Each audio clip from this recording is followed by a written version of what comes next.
What does it look like to have discipline and focus to achieve your goals? So that's what we're going to be talking about this week and next week. So it's a two-part series. And we're really going to look at 8 parts.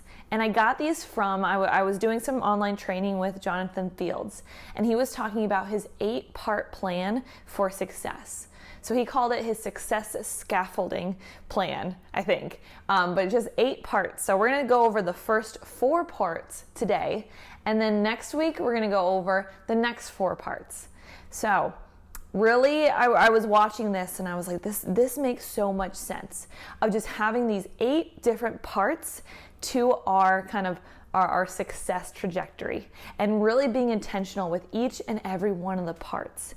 And this is how we create the discipline and the focus to achieve our goals, especially when our goals are like weight loss or having consistent energy or feeling confident in our bodies. Like, these are really big, grandiose things. And so sometimes it's hard to stay disciplined and stay focused throughout there, or getting ourselves back when we do fall off a little bit. And so these, when I was listening to all these 8 parts, I was like, this is a lot of what I coach on, because I was literally kind of taking his framework of success and I was putting it, I was like, okay, this is in that part of the program, this is in this part of the program. So that's why I really liked it.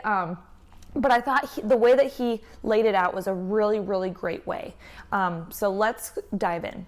So one of the most common things that I think people struggle with when they start their exercise is they know what they want, and then they just go straight into action. So they figure out, okay, I want to lose weight.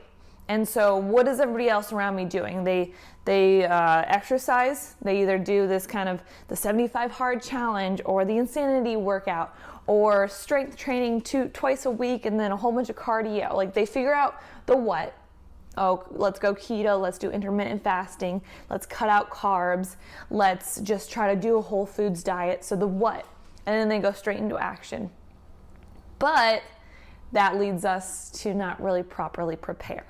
And so the first part, the first number one thing that you need to do before to kind of create yourself up for inevitable success is to create a picture of what that success looks like. So really get a really great picture of what do you want and what is that going to look like. There's so much power in visualization and mentally picturing what this outcome and this success is going to look like for you. Of just, like, for me, I have a very visual person of what my success looks like for my goals, what Katie in the future is going to look like. I know exactly what she wears. I know exactly how she acts every single day. I know how she interacts with other people and her loved ones. I know the goals that she's kind of even striving for further on. I know what she, like, I have, there's a pair of black boots, high-heeled boots that Katie wears all the time. Like, it's that finite detail of what I know this picture of my future self is going to look like. So the first thing that I want you to do when you go and you're starting on this new weight loss transformation, or trying to make sure that you are living into the best version of who you are going to be, is create a really strong picture of who you is going to look like. What are you going to feel? What are you going to see? What are you going to hear? What are you going to talk about? What do you do every single day? Like, what are the habits that are in place? What are the goals that she, like, or he are, like, even trying to reach for even further? Like, really create a really detailed picture of who you want to be and what this success and what this goal is going to lead to. So again, the thing about creating the picture is you need to make it clear and specific. Like, create as much clarity around where you're going and what you're trying to do, because this just really grounds you and it's supposed to excite you. And so when you do dread working out every single day, or when you do dread eating the salad or trying to not eat the pizza, having this clarity and being excited about it and the picture that you're working towards, that's going to give you so much more grit and resilience towards kind of moving the needle forward. And the really cool thing too about kind of having this really clear focus and the clarity and mentally visualizing it is that for your brain, it almost becomes like a GPS. It's like it's almost like whenever, if you're looking for a new car, this is the first example that popped into my head because I just got a new car.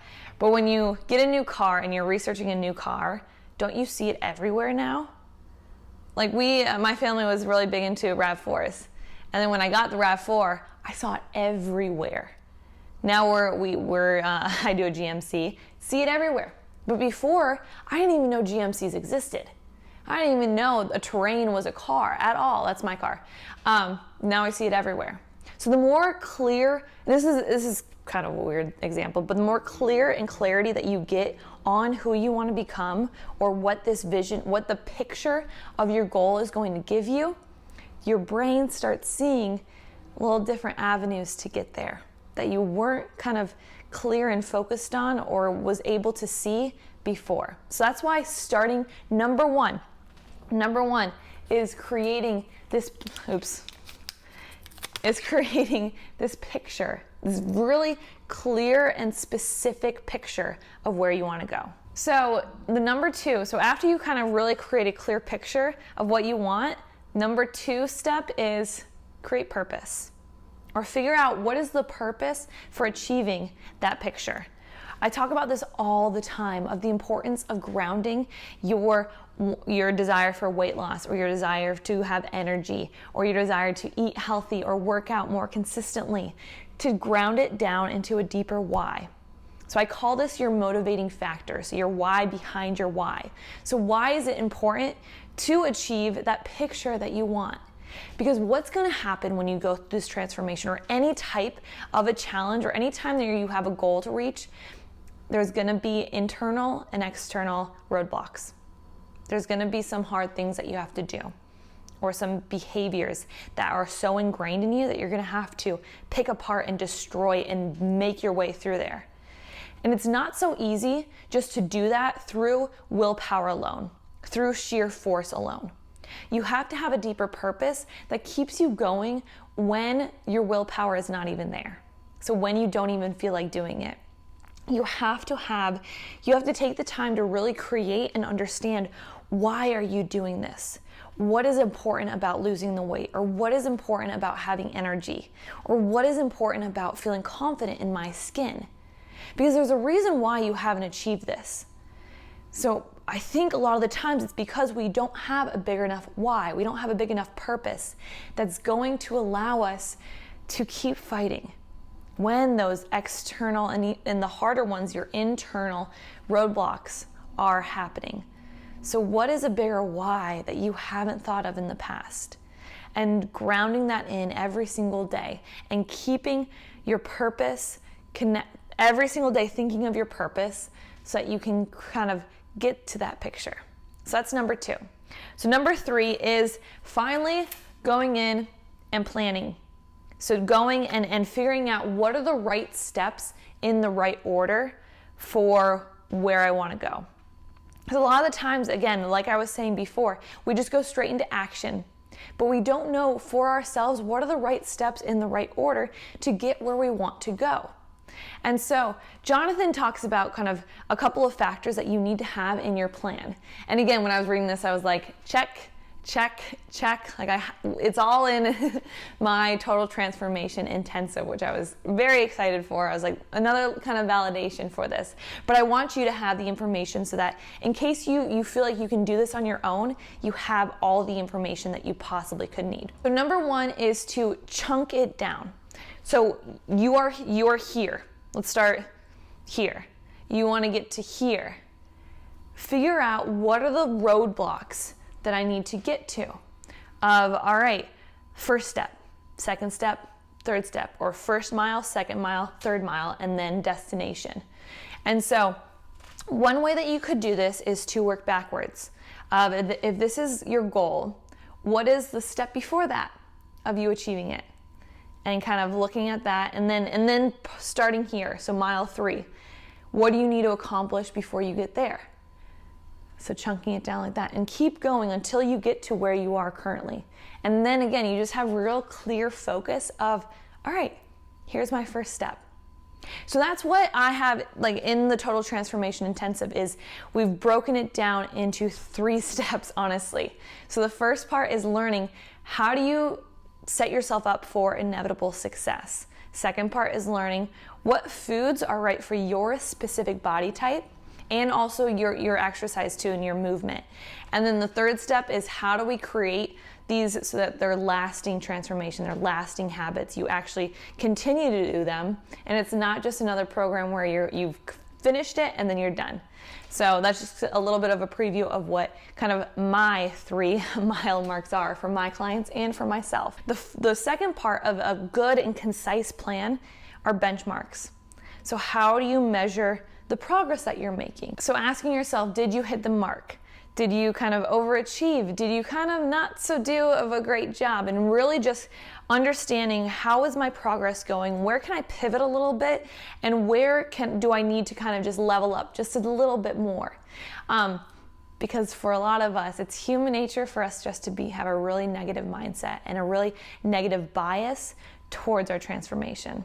Like, you know, it is so much easier to be kind of self-critical of ourselves compared to a loved one or a friend or even a coworker. Like for visualizing everybody outside of us, it looks like they're making so much progress. But for us, we're like, oh, I could have done better. I could have exercised a little bit harder. I didn't really need to have so much food that day. Like, why did I binge? Why did I self-sabotage? And so we become really negative. So it's really, really important to have specific benchmarks and just analyzing, okay, how did I do? What did I do really, really well? And giving yourself some praise for that. And then also asking, okay, what were some challenges or obstacles? And then asking too, and this is something I ask my clients all the time, when you do have challenges and obstacles, figure out, okay, what could I do better? Or looking at what did you do really, really well? And then kind of taking however you approach that and say, okay, what can I kind of transfer to the things that I did struggle with? So that's why just constantly asking yourself, what did you do really well this week? And then taking that information and understanding where did you struggle with, and then trying to kind of put those habits and those behaviors into the things that you struggle with. And another important aspect of too, kind of creating benchmarks and seeing our progress, really, even if it's just like daily 1% things, it overrides our negative bias. So it overrides our brain being like, I'm not doing enough, and it kind of gives us like, hell yeah, I am doing enough. The fourth part of a good plan is to understand the workarounds of what is going to get in my way. What is stopping me or slowing me down from achieving the goal that you want? So I would recommend asking this to yourself weekly. Every single week, take some time and kind of just look at how did I show up last week? How are my action steps? What do I need to what did I not follow through on? And really understand what stopped me from achieving that. Because when you can pinpoint what stopped you, what is your workaround, what are the obstacles that get in your way, you have so much power and ownership next week. When the same situation pops up, you've already mentally visualized, what do I have to do this time so I do achieve the results, or that I show up just a little bit better. All right, and the fourth part of kind of having resilience and focus and discipline for our success is possibility. So understanding and really like in our bones knowing that we can do it. Because you're trying something that it's not possible. You haven't done in the past. Like, it's new, it's different. Your brain, I call this your critter brain. Your critter brain is gonna freak out when you're making change and developing new habits. So, and this is the hard part. And I do have, if you guys want to kind of dive in deeper, I have a workshop on this of creating expectancy and creating that and integrating the possibility that this is going to be different. This is possible. So this is the hard work of me telling you, the fourth step is possibility. And for you to actually not just say it, not just fake it till you make it, but actually really in your bones know that this is going to be it. This is going to be the time. It's not just going to be another time of me saying I'm going to lose the weight, or I'm going to be healthy, become healthy, be confident, be the morning person that exercises every single day. You have to figure out, how do you make it so that this is possible for you? And so for me, in my clients, it's creating expectancy. And there's just there's 8 coaching question sequences that I run my clients through that really creates that expectancy that this is possible. This is who I'm going to become. And it really does start off with that picture right here, and then that purpose. And just asking yourself, what are my steps to get there? And knowing, like, again, just deep in your bones that this is possible. Because I know it's possible. I know you. I know the type of woman you are. You're a hustler. You've worked so hard in other areas of your life and you've achieved so much. Your health is just, it's there. It's almost there. We just need some days to catch up. You have the visualization, you have the mental capacity, you have the will and the drive. You just need the support and accountability to get there. I believe in you. You got this. So figure out these 4 steps first of creating a really big picture, of understanding your purpose, of figuring out a plan that works for you. So what are the right steps in the right order for you specifically? Not what's good for the person on social media that's talking about this plan or that diet. Not what's good for your mom or for your sister or for even your best friend. What works specifically for you? And then figuring out, how do I, in my bones, know that this is possible? Because I know it's possible. It's in my bones that it's possible for you. So take these first 4 steps, really integrate that this week, and go all in.